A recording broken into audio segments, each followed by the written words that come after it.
17 दिसंबर और 18 दिसंबर का दिन तुला राशि के लोगों के लिए कैसा होने वाला है। सबसे पहले हम इन 2 दिनों के तिथि, नक्षत्र और योग के बारे में जानेंगे।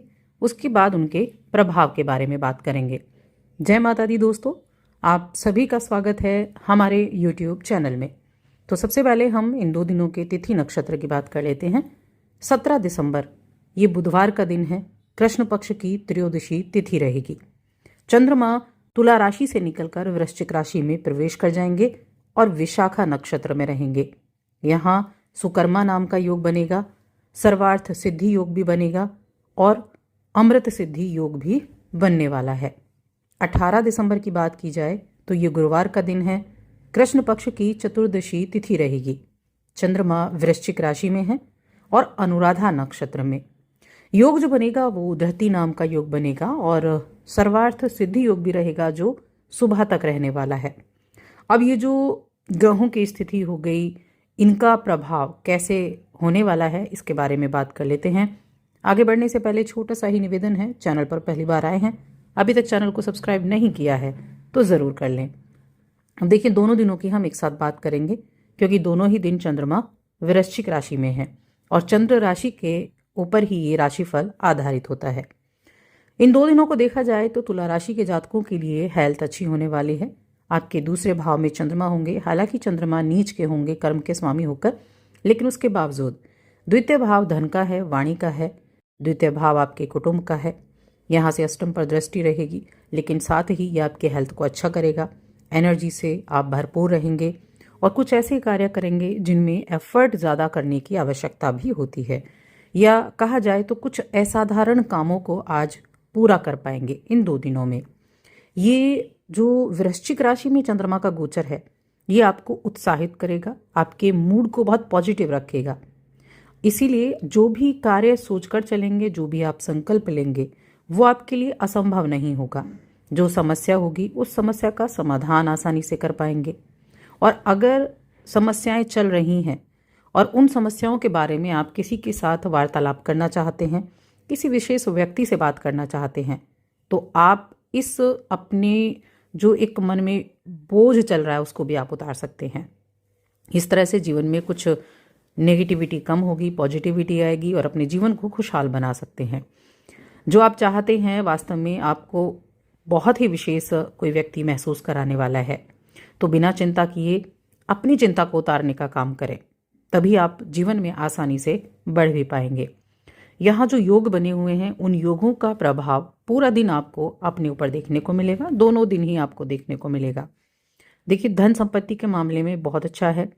जिन लोगों ने किसी प्रॉपर्टी वगैरह के लिए सौदे कर रखे हैं या फिर आपने कुछ प्रॉपर्टी खरीदी थी और आप उसे बेचना चाह रहे हैं, तो ये उम्मीद आपकी इन 2 दिनों में पूरी हो सकती है। कोई अच्छा खरीदार आपको मिल सकता है जिससे अच्छे धन लाभ के योग बनेंगे और ये जो चिंताएं थी उन चिंताओं से आपको मुक्ति मिलेगी। कुछ करीबी दोस्तों के साथ अच्छा वक्त बिता पाएंगे और अपने लक्ष्य को भी ऊंचा रखेंगे। अगर परिणाम आपकी उम्मीद के मुताबिक किसी भी कार्य में ना आए तो निराश नहीं होना है, क्योंकि निराशा आपके कार्य को नीचे लेकर जाती है। तो इसीलिए निराश नहीं होना है, आपको सिर्फ अपने काम पर पूरा फोकस रखना है, आपको अपने काम पर ध्यान देना है, यानी अपने एफर्ट में आपको कोई कमी नहीं रखनी है। आपकी कम्युनिकेशन स्किल्स अच्छी रहेंगी जिसका प्रभाव सामने व्यक्ति पर पड़ेगा। कहीं मीटिंग वगैरह में जाते हैं तो वहाँ आपका प्रभाव पड़ेगा। और बिजनेस करने वाले जातकों के लिए धन का लेन देन बस थोड़ा सावधानी पूर्वक करना है। अपनी वाणी का जितने अच्छे तरीके से आप इस्तेमाल कर सकते हैं उतने अच्छे अपने कार्य को भी आप कर सकते हैं। करियर में कई तरह के जो किसी भी रचनात्मक फील्ड से जुड़े हुए हैं या फिर किसी पारिवारिक बिजनेस में आप हैं, तो वहाँ आपकी कम्युनिकेशन बड़ा अच्छा रहेगा। आप अपनी बातों के जरिए लोगों को अपनी बातें मनवा सकते हैं। आसपास के लोग काफ़ी मददगार साबित होंगे। साथ में आपके अंदर मदद करने की एक जो क्वालिटी है उससे आप लोगों के दिलों में भी घर बना सकते हैं। इस दौरान जो कुछ पारिवारिक परेशानियां चल रही थी तो उन परेशानियों का हल ढूंढेंगे। जिनके बारे में आपको लग रहा था कि यह संभव है, वो संभव होते हुए दिखाई देंगे।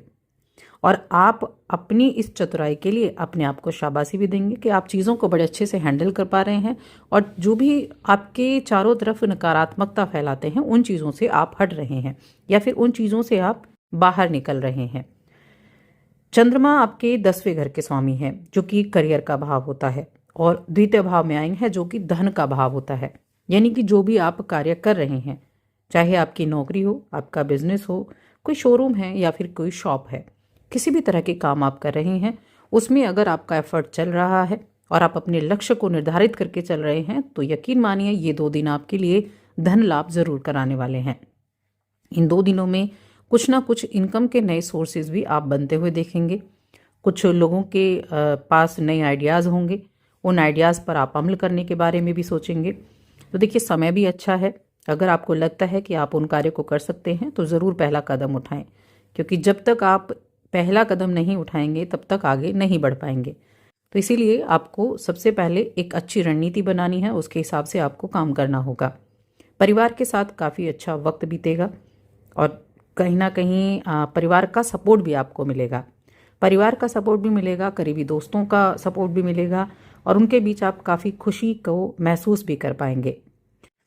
जीवन साथी के साथ हंसी मजाक रहेगा और कुछ पुराने दिनों को भी आप ताज़ा कर पाएंगे। प्रेम जीवन के मामले में देखा जाए तो प्रेम जीवन के मामले में भी ये समय अच्छा दिखाई दे रहा है। अब यहाँ जो ऑफिस वाले जातकों की अगर हम बात करें तो किसी के तरफ अट्रैक्शन आपको हो सकता है। तो अगर आप विवाहित हैं तो आपको ध्यान रखना है, ये चीज़ें आपके जीवन को बेहतर से बदतर बना सकती हैं, तो उन चीज़ों में ध्यान रखना है। कोई भी गलत रास्ता अपनाने से पहले 2 बार जरूर सोचना है। अब उपाय क्या कर सकते हैं? तो देखिए उपाय के तौर पर जो 17 तारीख का दिन है, अभी सूर्य का जो राशि परिवर्तन हुआ 16 दिसंबर को, उससे मलमास या खरमास कह लीजिए, इसकी शुरुआत हुई। 1 महीने का ये वक्त है और इस दौरान मैंने पहले भी बताया शनिदेव की आराधना करना और सूर्यदेव की आराधना करना सबसे अधिक शुभ होता है। बहुत अच्छे रिजल्ट उससे आपको मिलते हैं। और शनिदेव तो आपके वैसे भी करियर के स्वामी, करियर के नौकरी के 6ठे भाव के स्वामी होते हैं, पंचम के 4थे और 5वें भाव के स्वामी होते हैं। अब पंचम भाव के स्वामी और 4थे भाव के स्वामी यानी कि जमीन जायदाद, इन सभी चीज़ों से लाभ होना, घर परिवार में सुख शांति होना, संतान की शिक्षा के लिए जो प्रयास आप कर रहे हैं और जो स्टूडेंट हैं उनके लिए भी ये समय काफ़ी अच्छा रहेगा। तो शनिदेव की भी आराधना करें, शनिदेव के बीज मंत्र का जाप करें। जब मौका मिले शनिवार के दिन तो कुछ भी गर्म कपड़े या फिर गुड़ वगैरह आप दान कर सकते हैं और सूर्य के भी मंत्र का आप जाप कर सकते हैं। दोनों ही चीज़ें बहुत अच्छी आपके जीवन में आपको रिजल्ट देने वाली हैं। तो बस आज की इस वीडियो में इतना ही। वीडियो कैसी लगी हमें कमेंट करके ज़रूर बताएं।